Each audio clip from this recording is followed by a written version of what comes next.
Guys, Julian Serrano here, dropping in this next episode on the channel. I just finished a workout and I just felt like I had to go jump on here, bring you guys some value of some things that have been on my mind.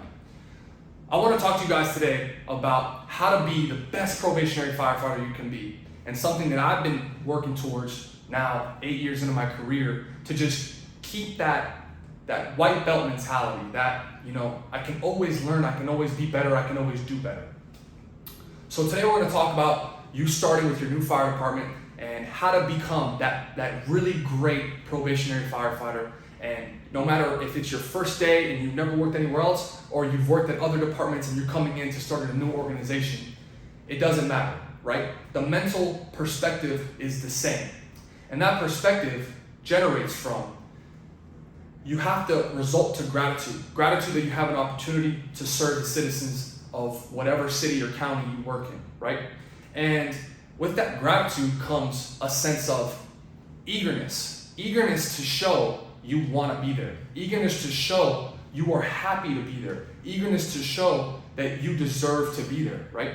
And it's a tough topic when you're starting, because you have to make everybody know that you're not comfortable. And what do I mean by that? When you start, you're going to be working with individuals that have been there 5, 10, 15, 25 years. And their actions may display a little bit of comfortability. What does that mean?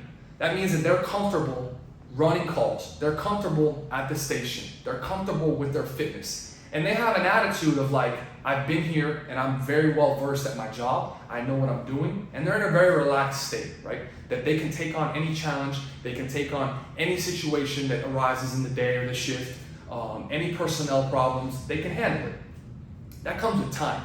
When you're brand new, you cannot have that mindset. You have to have the mindset that you are eager to learn and that you are eager to prove your worth, your value, your work ethic, and that you are there to serve not only the citizens, but also the guys and girls at the station. So where does this all stem from, right? Wanting to be a good firefighter when you start. You should want to be a good firefighter when you start and carry that on your entire career, because you're building a foundation, right? This foundation is paramount. I love the quote or the verbiage that goes, no matter what storm comes through, if there's a good solid foundation, whatever is built on that foundation will hold through. And your career, with my 8 to 9 years experience, I have had peaks and I've had valleys. And I feel that with my solid foundation, I've always been able to rebuild and to not lose everything that I've worked for, right? And that comes with, when I started, I wanted to be the best new guy that I could be. And I made a lot of mistakes, guys. Don't get me wrong. You're gonna make mistakes. Mistakes are a part of the process. But the biggest thing we're gonna talk today about is the ability to remain eager and not be comfortable. So when I say remain eager, listen, you have to always be on your toes. You have to always show through your actions, not your words, that you are new, that you are ready to learn, that you are ready to work, that you are ready to prove that you deserve to be there, right? Those are all traits of being eager when you're new at a fire department. When it comes to a point of showing that you're not comfortable, there's always something that you can learn, right? And somebody that is comfortable, even they learn things, but their actions and their mantra is a little different than when you start in your first 5 to 8 years in the fire service. That uncomfortable mindset is, I have to put myself in situations where I'm going to grow. I have to put myself in situations where I'm going to learn from others, good and bad. There's things that everybody can teach you. They can teach you good things. They can teach you bad things. They can teach you ways of doing things that are going to be successfully implemented in your life and your career. And they can show you things that if you don't do those things, you'll have a better career than that individual is having, right? So the two things, eagerness and uncomfortable, having a mental state of staying uncomfortable, are two things that will lead to a successful career and a successful probationary year. Now guys, when we're talking about being a good probationary firefighter, some little intricate things that you can do to always remain on top are, be the first one at work, be the last one to leave, right? Those two things show that you have accountability for yourself, you have accountability for the guys at the station, you have accountability for the citizens. You're proving to everybody just by that little action that you are ready to work, right? People that show up on time, which is late, if anybody doesn't know that. If you're on time, you're late. If you're early, you're on time. That shows that, it's gonna be a whatever day. He's doing what everybody else does. You have to go above and beyond, guys. Relieve your relief early, right? Show everybody on the off-coming shift that you're new, that you're there to work, you're there to learn, and you're there early to make sure that you're ready to serve the citizens and ready to serve the people that you work with, right? Another little thing you can do is never voice your opinion. You have to earn the right to voice your opinion, and that comes with time in the job. Very simple.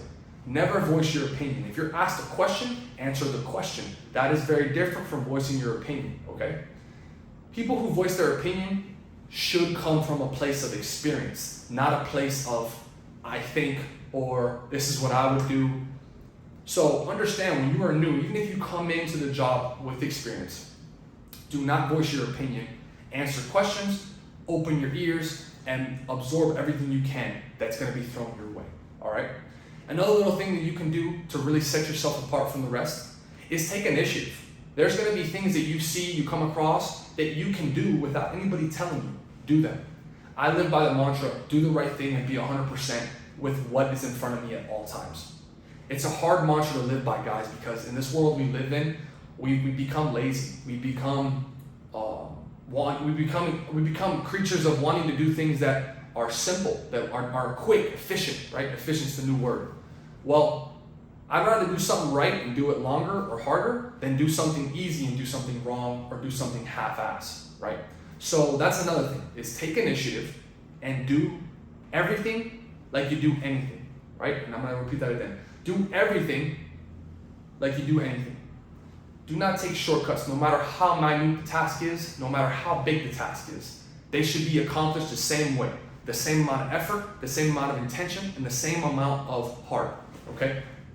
And the last thing that really can put you in a place of separation of other people, other firefighters, other probationary firefighters, and to build that foundation is never stop learning on your own, right? You can learn from people, but it's your duty to do your own research, to understand where equipment is, to understand what that equipment does, to understand where that equipment originated from, to understand the intricacies of this job you just joined, okay? So those are the things that I feel will separate you from the rest, will build that solid foundation that you need to be a successful firefighter your entire career.